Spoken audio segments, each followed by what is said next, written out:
로마서 6장 1절에서 11절 말씀 가지고 계속되는 죄에서 자유를 얻으려면 이런 제목으로 함께 은혜를 나누겠습니다.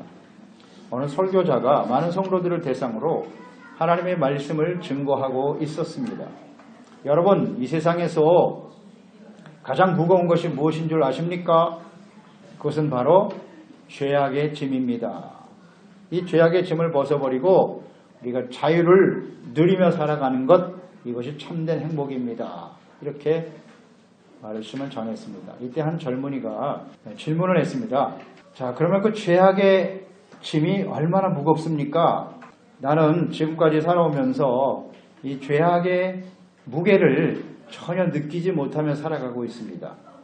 그런 거로 저는 행복한 사람이 아닐까요? 라고 말했습니다. 이에 설교자는 그 청년을 향해서 말했습니다. 만약에 죽은 시체에게 100kg의 돌을 올려놓는다고 한다면 그 시체는 그 무게를 느낄 수 있을까요? 없을까요? 그야 느낄 수 없겠죠. 그렇습니다. 영적으로 죽어있는 사람은 죄의 무게에 대해서 전혀 느끼지 못하며 살아가고 있는 것입니다.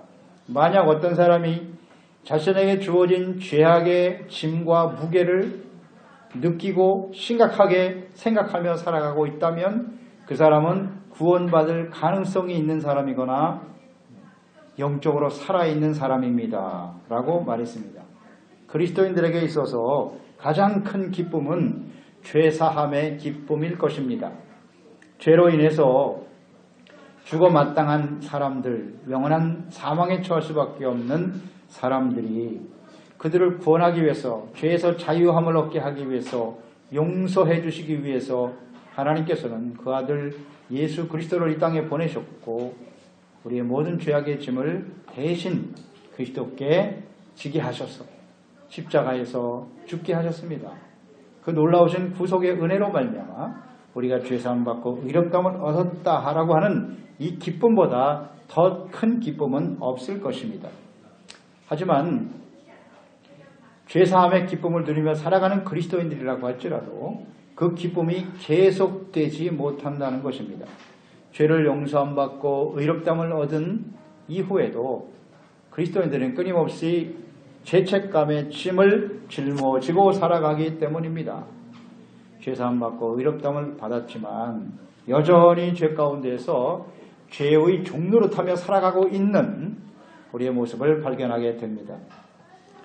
그럼에도 불구하고 죄사함 받고 의롭다함을 얻은 이 그리스도인들, 구원받은 그리스도인들은 여전히 예수 그리스도의 생명이 우리 안에서 왕노릇하며 살아가고 있기 때문에 우리는 그 죄악에서 벗어날 수가 있습니다.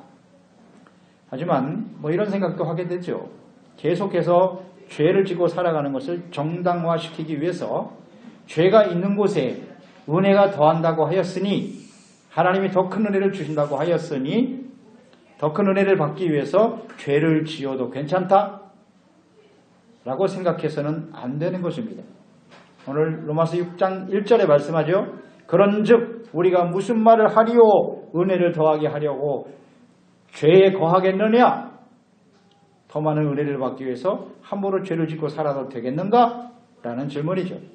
이 질문에 대해서 아주 분명한 대답을 하고 있습니다. 6장 2절이죠. 그럴 수 없느니라. 죄에 대하여 죽은 우리가 어찌 그 가운데 더 살리요? 말씀하고 있습니다. 자, 그렇다면 죄사함 받고 의롭다함을 얻은 이후에 계속해서 죄를 짓고 살아가는 그리스도인들은 실제적으로 죄와 싸워 이기며 죄에서 자유함을 누리며 살아갈 수 있을까요? 죄로부터 자유를 얻고 승리하는 삶, 의와 거룩함으로 성화되어가는 삶이 되기 위해서는 우리가 어떻게 해야 할까요? 그 첫째는 알아야 할 것이 있습니다. 우리가 분명히 알아야 할 것을 바르게 아는 것입니다. 여기 알라라고 하는 말씀이 3절 또 6절 9절에 각각 기록되어 있어요. 죄에서 자유를 얻으며 성화되어지기 위해서 먼저 알아야 할 것이 있습니다. 그것은 십자가에서 죽으신 예수 그리스도와 함께 세례를 받은 것을 알아야 한다 그랬어요. 3절로 4절 말씀이죠. 무릇 그리스도 예수와 합하여 세례를 받은 우리는 그의 죽으심과 합하여 세례를 받은 줄을 알지 못하느냐? 알지 못하느냐? 그러므로 우리가 그의 죽으심과 합하여 세례를 받음으로 그와 함께 장사되었나니 이는 아버지의 영광으로 말미암아 그리스도를 죽은 자 가운데서 살리신 것 같이 우리로 또한 새 생명 가운데서 행하게 하려 함이라 말씀하셨어요. 그리스도와 함께 죄에 대해서 죽고 함께 장사되었음을 알아야 한다는 것입니다. 그리스도인들이 죄에 대해서 죽었다고 하는 의미는 무엇일까요? 그리스도와 함께 세례를 받았다. 그리스도와 함께 죽음에 참여하게 되었다는 의미죠. 그리스도인들이 죄에 대해서 죽었다. 이것은 먼저 죄가 우리 안에서 완전히 죽어 없어졌다는 뜻은 아니라는 거예요. 그 의미를 잘 생각해 보세요. 죄는 아직도 그리스도인들의 마음속에 존재하고 있습니다. 죄를 회개하고 구원을 받았으나 여전히 죄로 인해서 그리스도인들은 영향을 받고 있고 그로 인해 죄로 인해서 실족하기도 하고 또 그 죄를 통해서 끊임없이 유혹을 받고 또 그 죄에 굴복하고 살아가는 것이 우리의 모습이기 때문에 또 하나 그리스도인들이 죄에 대해서 죽었다라고 하는 의미는 죄에 대하여 죽어야 한다는 의미도 아니에요. 그리스도인들은 죄에 대해서 죽기 위해서 부단히 노력하며 살아가는 사람들이다. 그런 의미는 아니라는 겁니다. 우리 이 의미를 잘 생각해 보세요. 죄에 대해서 죽기 위해서 금욕적인 생활을 하기도 하죠. 또 탐욕과 교만의 뿌리를 둔 이 죄악은 우리가 아무리 금욕을 하고 인간적인 수고와 노력을 해도 쉽게 없어지지 않습니다. 우리 안에 그 죄악의 뿌리가 쉽게 없어지지 않는다는 거예요. 그래서 오늘 본문에 분명히 말씀하고 있죠. 죄에 대해서 죽으라고 하지 않고요. 우리는 그의 죽으심과 합하여 세례를 받았다. 그리고 그 죽으심과 합하여 세례를 받았기 때문에 그와 함께 장사되었다는 것을 알아야 한다는 겁니다. 아는 것이 중요하다는 거예요. 거기서부터 죄로부터 죽기 위해서 그냥 몸부림치는 것이 아니라 먼저 알아야 될 것을 주님께서 말씀해 주고 계시네요. 예수님께서 죽으셨을 때 우리도 그리스도와 함께 죽었다. 그리스도와 합하여 그리스도와의 연합, 하나됨 이것을 강조하고 있는 것입니다. 그러니까 그리스도인이 되었다고 하는 것은 하나님과 상관없이 살던 우리들이 예수 그리스도로 인하여 그리스도를 영접함으로써 그리스도와 우리가 하나 되어지는, 연합되어지는 삶을 살게 됐다는 거예요. 하나 되어지는. 분리되어 살던 사람들이 하나가 됐다는 거죠. 그래서 그리스도가 이제 우리 안에 계셔서 그리스도의 죽음은 곧 우리의 죽음이요. 그리스도의 부활은 곧 우리의 부활이다. 그리스도가 하나 되어졌다는 것을 분명히 인식해야 한다는 것입니다. 그 죽으심과 부활에 참여하게 되었다라는 것을 생각하라. 그 4절 말씀에 보면 그리스도를 죽은 자 가운데서 살리신 것 같이 우리로 또한 새 생명 가운데서 행하게 하려 하심이라. 그러니까 주님과 우리가 연합되었을 때 주님이 우리 안에 계셔서 우리를 행하게 하신다는 거예요. 행하게 함. 여기 행하다라는 헬라어의 원어가 페리파테오라고 하는 말인데 그 뜻은 뭐냐면 한 걸음씩 같이 가게 걷는 거예요. 한 걸음씩 걷게 하다. 행위를 통제하고 지배하고 다스린다라는 의미를 갖고 있어요. 그러니까 죄 가운데 살던 우리 옛사람 가운데 주님께서 함께 하심으로써 그 주님께서 우리 안에 계신 연합되어 하나 된 주님이 우리를 그렇게 한 걸음씩 의의 길로 바른 길로 인도해 주신다는 것입니다. 이것을 우리는 잘 생각해야 돼요.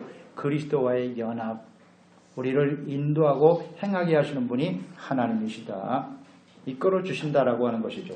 그러니까 우리의 모든 행위와 그러니까 생각부터 다스리시겠죠. 생각, 우리의 마음, 또 우리의 모든 행동을 함께 하시는 주님이 다스리시고 통제하시고 이끌어 가신다는 뜻이에요. 그러니까 우리의 어떤 인간적인 노력과 의지로 되는 게 아니라 주님과 하나 돼요. 이것을 우리가 잘 이해하고 깨달을 때 우리는 그러한 삶을 살 수 있다는 거죠. 그리스도와 함께 죽고 그리스도와 함께 다시 살아난 것을 끊임없이 고백하고 확증하는 것이 있는데 그게 바로 세례죠. 침례. 그리스도와 함께 세례를 받았다라고 말씀하고 있잖아요. 이 세례와 침례는 그리스도인들에게 있어서 두 가지 의미가 있죠. 하나는 장래의식이고 또 하나는 부활의식입니다. 그러니까 그리스도와 함께 죄를 회개하고 물속에 장사 지내는 거죠. 죄에 대해서는 죽은 거예요. 그 자리에서. 그리고 다시 일어날 때 의의 삶으로 부활의 주님의 그 모습처럼 의의 삶으로 생명의 삶으로 다시 태어나게 되는 것이죠. 새 사람이 되는 것, 이것을 하나님과 또 마귀 앞에서 사람들 앞에서 선포하는 거예요. 선포. 이게 바로 세례 침례죠. 그러니까 침례 의식 자체가 죄를 짓고 살아가고 있었던 우리가 옛사람을 그 침례 자체가 죽게 하는 것이거나 의의 새 사람으로 거듭나게 만드는 것은 아니에요. 의식 자체가 그렇게 만드는 건 아니지만 침례를 통해서 자신이 하나님 앞에서 얼마나 심각한 죄인인가를 인정하고 예수님과 함께 그 죄를 버리고 이제는 내가 의의 삶으로 새 사람으로 그리스도인으로 살아가겠다라고 하는 것을 일단 깨닫는 게 중요해요. 알고 확신하면서 선포하고 증거하는 것이 바로 세례죠. 그러니까 이렇게 자신이 누구인가를 솔직하게 고백하고 또 인식하는 것, 또 하나는 나의 위치가 이제는 그리스도 안에 있다는 사실을 인정하고 살아가는 것, 이것이 진정한 그리스도인들이에요. 정체성, 나는 누구냐? 나는 누구냐? 이걸 모르고 살아가는 것이 심각한 문제거든요. 나는 누구이며 나는 그리스도 안에서, 그리스도 안에. 옛날에 밖에 있었어요. 예수 그리스도 하나님과 상관없이 살고 있었다고요. 근데 나의 현재 위치는 그리스도 안에 주님과 함께 살아가고 있다는 것을 아는 거예요. 이 알아갈 때 우리는 죄로부터 좀 자유로운 삶을 살아갈 수가 있다는 거죠. 그러니까 로마서 6장 7절로 8절이죠. 이는 죽은 자가 죄에서 벗어나 의롭다 하심을 얻었음이니라. 만일 우리가 그리스도와 함께 죽었으면 또한 그와 함께 살 줄을 믿노니 그랬어요. 알고 믿는 거예요. 아는 것과 믿는 것은 아주 중요한 관련을 갖고 있어요. 모르면 믿을 수가 없어요. 알면 믿을 수가 있어요. 자, 그리스도와 함께 죽은 사람들은 죄에서 벗어나 자유함을 얻은 사람들이고 그리스도와 함께 부활하여 새 사람으로 살아갈 수 있도록 주께서 함께 하시고 인도해 주실 것을 믿는 것이죠. 이것을 믿는 사람들이 그리스도인들이란 말이죠. 그러니까 혼자 스스로의 노력과 의지로 죄를 극복하고 승리하는 삶을 계속 살아갈 수는 없다는 거예요. 이것을 인정하고 예수 그리스도의 죽으심과 부활에 우리가 함께 연합하여 그것을 믿음으로 받아들이게 되어질 때 죄악에서 자유한 삶을 살게 된다는 것이에요. 그러니까 그리스도 안에서 주님과 연합하며 살아갈 때 죄에서 벗어날 수 있다. 주님과 함께 살아갈 수 있다. 이것을 아는 겁니다. 여러분, 이 아는 게 중요합니다. 우리가 그리스도인이라고 하면서도 자신의 혼자의 수고와 노력으로 죄를 짓지 않고 살아갈 수 있다고 생각하기 때문에 실패하는 거예요. 내가 이렇게 신앙생활을 오래 했고 하나님의 말씀도 잘 아는 것 같고 교회 안에서 어떤 위치에 있는 것 같지만 실제로는 그 죄에서 자유롭지 못하잖아요. 그러니까 이것을 잘 알아야 돼요. 우리 내 스스로 내 능력으로 되는 게 아니에요.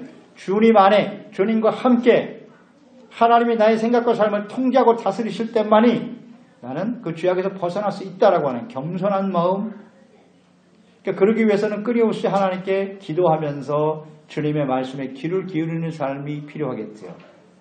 이것을 아는 사람은 하나님 앞에 기도할 수밖에 없어요. 근데 기도하지 않죠. 하나님의 말씀 가까이 하지 않죠. 그러면서도 나는 죄를 짓지 않고 바르게 살 수 있다라고 생각하는 거예요. 그렇기 때문에 실패한다는 거예요. 내가 어떤 존재인지 주님 안에서 함께할 때만 죄를 이길 수 있다는 것을 알아야 된다는 거예요. 알면 움직이게 되잖아요. 깨닫게 되고 행동으로 나타나겠죠. 요한복음 15장 4절로 5절에 말씀하셨죠. 내 안에 거하라 나도 너희 안에 거하리라. 가지가 포도나무에 붙어 있지 아니하면 스스로 열매를 맺을 수 없음 같이 너희도 예수 믿고 구원받은 사람들 내 안에 있지 아니하면 그러하리라. 나는 포도나무요 너희는 가지라. 그가 내 안에 내가 그 안에 거하면 사람이 열매를 많이 맺나니 나를 떠나서는 너희가 아무것도 할 수 없다. 이것이 주님께서 우리의 정체성 또 우리의 위치를 통한 아주 분명한 정의를 내리신 거예요. 주님을 떠나서는 우리는 아무것도 할 수 없다는 거예요. 포도나무와 가지의 관계. 떼어지면, 가지가 그 나무에서 떨어지면 죽고 마는 거예요. 말라 죽죠. 아무것도 할 수 없어요. 이것을 우리는 늘 생각하고 예수님 안에 주님과 함께하는 삶, 이것만이 우리가 죄에서 이기고 참된 자유를 누릴 수 있다는 것을 생각해야 하는 것이죠. 6장 9절에 말씀합니다. 이는 그리스도께서 죽은 자 가운데서 살아나셨음에 다시 죽지 아니하시고 사망이 다시 그를 주장하지 못할 것을 알미로다. 여기 알미 또 나오죠. 무엇을 알아야 되느냐. 예수께서 부활하신 후에 다시는 죽지 않으십니다. 더 이상 사망이 예수님을 다스리지 못합니다. 지배하지 못하죠. 마찬가지로 예수 그리스도를 믿고 주님과 함께 십자가에 죽고 의에 대하여 다시 살아난 그리스도인들은 더 이상 죄악의 종로를 타며 살아갈 수 없다는 거예요. 이것을 우리가 분명히 알아야 된다는 거죠. 알고 그에 합당한 삶을 살아가는 것이 필요할 것입니다. 그러니까 옛사람의 모습으로 살아가지 않게 된다는 거죠. 그러니까 우리가 의롭다함을 얻고 구원을 받은 이후에도 계속해서 죄 가운데 살아가게 되는 중요한 원인은 뭐냐? 정체성. 자신의 정체성과 자신이 어디에 위치하고 있다는 사실을 모르기 때문이에요. 무지. 알겠죠? 무지 때문에 일어나는 일이에요. 이것을 제대로 알지 못하고 있기 때문에 끊임없이 죄악된 자리에 떨어지게 된다는 거죠. 내가 누군가? 우리가 그리스도 안에 있는가 내가? 이것을 잘 좀 이해하고 깨달아서 그에 합당한 삶을 살아가는 것이 필요하겠죠. 안다라는 거죠. 구원받기 전에 술 좋아하고 춤추며 놀러 다니는 것을 좋아하는 사람이 있었어요. 근데 이 사람이 복음을 듣고 예수를 믿게 됐습니다. 예수를 믿고 신앙생활을 잘 하면서 자신이 과거에 술 취하고 방탕하던 시절을 정말 회개하고 다시는 내가 이 부끄러운 삶을 살지 말아야지 결단하면서 주님을 잘 섬기는 집사가 되었습니다. 근데 어느 날 이 집사님이 오랜만에 옛날 친구들을 만났어요. 뭐 옛날 친구들 만나면 뭐 술 취하는 거 아니겠습니까? 같이 술 먹고 우리가 옛날처럼 춤추러 가자. 그렇게 강력하게 유혹을 합니다. 그래서 그걸 이 집사님이 뿌리치지를 못하고 그 친구들과 함께 그 술자리를 따라가고 있었어요. 길을 가고 있다가 자기 교회 집사님을 만났어요. 그 집사님이 가다가 아유 아무개 김 집사님 웬일이십니까? 반갑게 자기를 맞이하는 거예요. 술 친구들 지금 따라가고 있는데. 그러다가 그 집사님이 자기를 알아보니까 정신이 번쩍 나는 거예요. 그지 내가 집사지. 집사가 돼가지고 지금 내가 지금 어디를 가고 있는 거야. 그래서 그 자리에서 떠날 수 있었다 그래요. 내가 누구인가 이걸 잘 알아야 돼요. 여기에 대한 확신이 없으면 그냥 세상 사람과 어울리게 되는 거예요. 그렇게 해도 전혀 이상하지 않는 모습으로 흘러갈 수밖에 없다.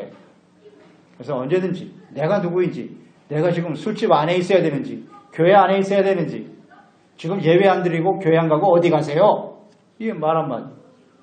당신의 위치는 어디입니까? 이걸 우리가 분명히 알고 살아갈 때 우리는 이 옛사람의 모습, 욕심에 이끌려 살아가는 죄악의 삶으로부터 벗어날 수 있다. 그런 뜻이에요. 알아야 된다. 그 다음 두 번째는 자신을 죄에 대해서 죽은 자여 하나님께 대하여 산 자로 여겨라. 여겨라. 첫 번째는 알아야 한다는 것이고 두 번째는 여기라. 나를 무엇으로 여기느냐는 겁니다. 10절로 11절 말씀 보세요. 그가 죽으심은 죄에 대하여 단번에 죽으시며 그가 살아계심은 하나님께 대하여 살아계심이니 이와 같이 너희도 너희 자신을 죄에 대하여는 죽은 자요 그리스도 안에서 하나님께 대하여는 살아있는 자로 여길지어다. 여길지어다. 이게 중요해요. 그러니까 죄를 이기고 자유함을 얻고 새 사람으로 성화되어지기 위해서는 우리의 생각과 마음을 잘 지키는 것이 필요하다는 거죠. 하나님께 대하여 살아있는 자로 여길지어다. 여기서 여기다라고 하는 이 헬라어의 단어가 로기제스테라고 하는 말이에요. 이 로마서에서 굉장히 중요한 단어입니다. 로기제스테. 이 여긴다라고 하는 것은 간주하다, 믿는다라는 의미도 있고요. 판단하다, 혹은 생각하다, 어디에 속해 있다고 생각하는 거예요. 이것이 로기제스테라고 하는 말이죠. 이 여기다라고 하는 단어가 로마서 전체에 매우 중요한 개념인데 특히 로마서 4장에서만 10번이나 사용됐어요. 이 단어가. 여기다라고 하는 말이요. 그러니까 하나님께서는 그 믿는 자들을 의롭다고 여겨주신다 그랬잖아요. 그 여긴다라고 하는 말이 바로 이 단어예요.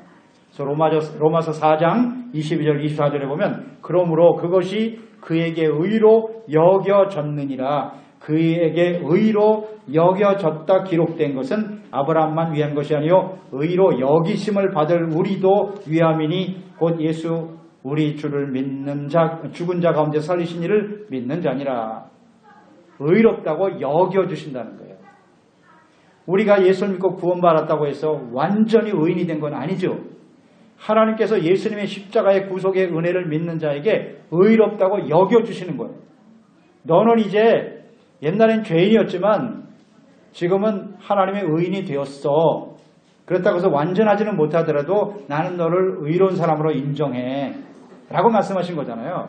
그러니까 자기 자신에 대해서 생각할 때 우리가 구원받은 이후에 끊임없이 죄를 짓고 불의한 모습이 있죠. 정말 하나님 앞에서 부끄러울 정도로 우리의 모습을 보면 정말 죄송스러울 때가 많지만 그러나 그 정죄의식에 사로잡혀서 나는 이렇게 죄짓고 살다가 구원받지도 못하고 천국에 가지도 못할 거야. 이렇게 그런 생각을 하지 말고 그럼에도 불구하고 하나님은 나를 의롭다고 여겨주신다는 거예요. 그러니까 자기 자신을 바르게 생각하라는 겁니다. 이것이 매우 중요하다. 자기를 무엇으로 여기느냐. 나는 죄인이기 때문에 사망에 처하고 말 거야 라고 여기면 그렇게 되는 거예요. 그러니까 이 여겨주신다라고 하는 의미를 우리는 잘 생각해야 합니다. 그러니까 그리스도인들은 스스로를 죄에 대해서는 죽은 자요. 죄에 대해서는 죽은 자요. 예수 안에서 하나님께 대하여는 살아있는 자로 여기라는 거예요. 여기라. 그러니까 여기라고 하는 말은 원래 그 헬라어의 단어는 회계의 용어예요. 회계. 그러니까 이 돈 계산한 재무, 회계와 관련된 단어란 말이에요. 그래서 자신의 계좌에 돈이 입금이 됐다. 돈이 입금이 됐으면 그건 내 돈이죠. 누가 어떻게 입금시켜줬던 간에 내 구자에 돈이 들어오면 그건 내 거예요. 내가 마음대로 쓸 수 있다. 그때 쓰여진 단어가 여기라라는 말이에요. 또 여기라고 하는 말은 없는 것을 있는 것처럼 생각하라는 말이 아니에요. 그러니까 분명한 사실에 대해서 분명한 사실의 인식을 기초로 하는 것이 여기라는 말이에요. 그러니까 나는 의롭다고 여겨지지도 않는데 의인도 아닌데 스스로 의롭다고 여기라고 생각하는 게 아니라 예수님께서 의롭다고 여겨주셨다는 사실의 기초에서 그러니까 죄에 대해서 죽은 자고 하나님에 대해서는 산 자라고 여기라. 실제로 죽지 않았는데 죽은 자로 생각하라는 그런 뜻이 아니에요. 우리는 이미 그리스도와 함께 죽었잖아요. 이게 사실이잖아요.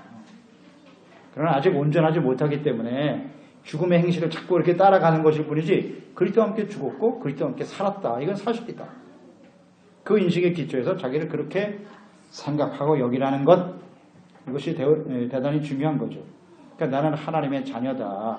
주님의 영광을 나타내야 될 주님의 제자다라는 생각을 하고 그렇게 인정하고 여기고 이게 자화상이죠. 자기를 어떻게 인식하느냐 하는 것이 중요하다는 거예요. 그래야 올바른 행동을 할 수가 있다는 거죠. 그러니까 죄와 사망에서 나를 구원하시고 의롭다함을 얻게 하시려고 예수님께서 십자가에서 피 흘려 주신 것을 항상 생각하라는 것입니다.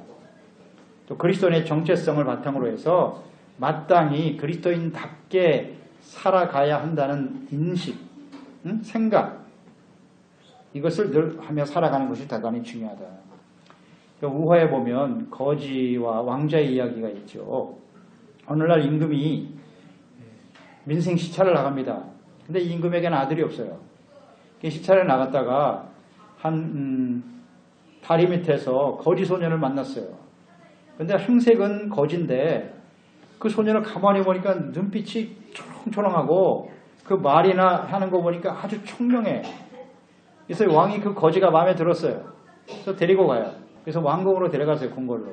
데려가서 이제 씻기고 왕자의 옷을 입히고 사람들에게 선포하는 거예요. 자, 이 소년이 오늘부터 나의 아들이다. 선포했어요. 그래서 거지가 한 번에 그냥 왕자가 된 거예요. 그러니까 거지는 죽고 왕자로 다시 태어난 거죠. 그런데 이 왕자가 밤만 되면 궁궐을 빠져나가서 자기가 옛날에 살던 운막에 가서 잠을 자는 거예요. 그러니까 신하들이 따라가서 묻습니다. 왕자님, 왜 밤마다 이 더러운 거지 운목에 찾아가십니까? 왕자가 말하죠. 나는 궁궐에서는 텅 잠을 잘 수가 없어. 그런데 이 운막에만 오면 나는 너무 편안하게 잠을 잘 수 있기 때문에 밤마다 여기 오는 거야. 그렇게 말을 합니다. 또 왕자의 옷을 입고 있으면서도 종종 그것을 벗어던지고 옛날 거지 옷을 자꾸 주워 입어요. 또 묻습니다. 왜 그 더러운 거지 옷을 입는 거예요? 아, 나는 옛날에 입더니 거지 옷이 훨씬 편하고 좋아. 그래서 이것을 자꾸 입는 거야. 라고 말했다고 하죠. 이 거지가 왕자가 되기 위해서는 어떻게 해야 되겠습니까? 그것은 간단해요. 거지 의식을 빨리 벗어버려야 돼요. 옛날에 살던 거지 의식을 빨리 버리고 내가 이제는 왕자라고 하는 생각을 항상 가지고 있어야 돼요. 그리고 나는 이제 왕자니까 왕자답게 행동해야지, 왕자답게 살아야지, 이것을 잘 깨닫고 실천하는 것이 필요하겠죠. 의식화. 그러니까 이 여긴다라고 하는 말은 쉽게 말하면 의식화예요. 의식화라는 말과 같은 거예요. 내가 지금 누구인지 어떤 사람인가를 항상 생각하고 의식화해야만 그런 행동으로 나타날 수밖에 없다는 거죠. 이 여기라고 하는 것은 전혀 없는 것을 있는 것처럼 말하는 게 아니에요. 예를 들면 왕자가 아닌 사람이 왕자처럼 생각하고 행동하면 그 사람은 왕자병이죠. 공주가 아닌데 자기가 공주인 것처럼 생각하고 행동하는 걸 공주병이라 그러잖아요. 우리는 이미 예수 그리스도 안에서 구원받은 하나님의 자녀가 된 거예요. 그 사실에 기초하는 거예요. 누가 말해도 하나님께서는 우리를 하나님의 자녀라고 인정해 주셨어요. 그렇게 생각하며 살라는 거잖아요. 근데 우리는 종종 그것을 잊어버리고 산단 말이에요. 왕자인데 하나님의 자녀인데 여전히 거지처럼 생각하고 옛날에 그 더러운 옛사람의 모습을 여전히 따라서 살려고 하는 그런 습성이 남아있지 않습니까? 그러니까 의식화된 여겨라라고 하는 것이 그만큼 중요한 거예요. 버려라. 내가 이제 하나님의 자녀인데 왜 이런 행동을 하지? 왜 이런 말을 하지? 네, 이런 거예요. 근데 우리는 이 자기가 어떤 사람이라고 여겨진다고 하는 이 부분을 놓치고 사는 것 같아요. 정체성. 응? 누구냐 내가. 그리고 어떻게 살아가야 될 것인가를 제대로 이해하지 못하고 살아간다라고 하는 것이죠. 그러니까 옛사람의 모습을 여전히 버리지 못하고 살아가면 이렇게 죄를 쉽게 지을 수밖에 없어요. 그것 때문에 뭐 이런 삶이 또 오랫동안 계속되기도 해요. 쉽게 변하지 않는 건 사실인데요. 그리스도인답지 못한 행동으로 인해서 마귀로부터 끊임없이 정죄를 당하죠. 그리고 믿지 않는 불신자들로부터 계속 정죄를 당하고 지탄의 대상이 되기도 하는 것이죠. 그러니까 좀 자기 자신이 누구인가를 자아상을 똑바로 알고 바르게 그에 합당한 삶을 살아가는 것 대단히 중요합니다. 그러니까 옛사람이 죽었지만 사탄은 여전히 우리를 넘어뜨리기 위해서 계속 유혹하고 있어요. 이게 현실이거든요. 세상에는 하나님이 없기 때문에 죄악의 유혹으로 가득한 것이 사실입니다. 그래서 우리 자신을 나는 그리스도와 함께 죽었다. 그리고 죄에 대해서 죽고 의에 대해서 다시 살아난 존재라는 것을, 그런 사람이라는 것을 항상 생각해라. 또 주님이 내 안에 계시고 또 하나님의 성령께서 우리 가운데, 내 가운데 역사하시기 때문에 나는 더 이상 그런 삶을 살아갈 수 없다라고 하는 분명한 인식에 기초한 정체성. 이걸 잃어버리면 그냥 육체가 시키는 대로 살 수밖에 없잖아요. 육체가 시키는 대로 그냥 방임하는 거예요. 내버려 두는 거예요. 이게 굉장히 위험하죠. 오늘날 많은 그리스도인들이 이렇게 방임하고 자기 자신을 그냥 죄악에 내버려 두는 거예요. 자기 생각에 오른 대로, 육체가 시키는 대로 인식을 하지 못하는 거죠. 참 부끄럽잖아요. 그러니까 사람들이 당신과 같은 사는 사람이 무슨 그리스도인이야? 라고 우리의 정체성을 일깨워주는 거거든요. 뭐 예수 믿는 사람들이 그래? 하나님 믿는 사람이 왜 그렇게 행동하며 사는 거야? 이런 게 우리의 정체성을 일깨워주는 말이란 말이에요. 제발 좀 그리스도인답게 하나님 믿는 사람답게 살아가시오. 정신이 번쩍. 그렇지. 내가 지금 무슨 행동을 하는 거야? 그래서 이 부분이 중요한 거예요. 아는 것과 어떻게 여기며 살아갈 것인가. 그래서 죄와 세상, 욕과 욕심에 대해서는 완전히 우리는 죽은 자로 여기고 돌아서야 되는 거고요. 자신을 죄에 대해서는 죽고 하나님께 대해서 다시 살아난 사람으로 끊임없이 인정하고 그리스도인답게 살아가는 일을 위해서 나의 힘과 능력으로는 안 되니까 예수 그리스도 안에서, 성령 안에서, 주님의 말씀 안에서 살아갈 수 있도록 기도하고 말씀으로 깨어 있어야 되겠고요. 성령의 인도하심을 따라 살아가는 사람들이 되어야 하겠습니다. 나 혼자 내 힘으로 될 수 있다고 하는 건 대단히 위험한 생각이에요. 빨리 버려야 돼요. 겸손한 모습으로 그리스도 안에서, 말씀 안에서, 성령 안에서 그리스도인답게 주님의 영광을 나타내며 이 죄에서 자유함을 얻어야 죄에 끌려다니면 사망입니다. 죄 가운데 살면 하나님이 절대 함께할 수 없어요. 그건 하나님을 만누리 여기는 거예요. 말리 끊어버리고 주님께서 원하시는 그리스도인으로 살아갈 때 하나님이 함께하시고 우리가 능력 있는 삶으로 주님의 영광을 나타내며 살아갈 수 있을 것입니다. 기도하겠습니다. 하나님 아버지, 오늘도 주님의 말씀을 대하면서 우리가 예수 그리스도를 믿고 구원받은 이후에도 죄악의 집이 얼마나 무거운 것인 것을 우리가 잘 알고 벗어버렸잖아요. 예수님 안에서.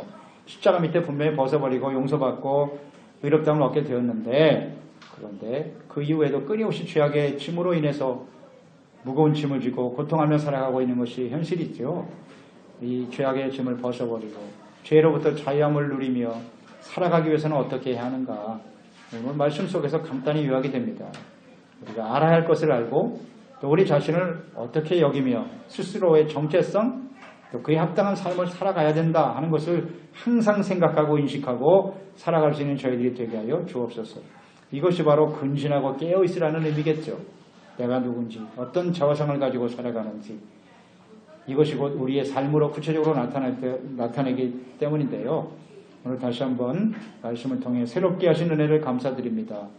우리가 살아가면서 많은 사람들로부터, 자기 자신뿐만 아니라 사람들로부터 진정 그리스도 안에서 의와 거룩한 주님의 자녀 백성으로 그리스도인의 제자로 증거될 수 있는 우리의 삶이 될 수 있도록 도와주시옵소서. 예수님의 이름으로 기도드립니다.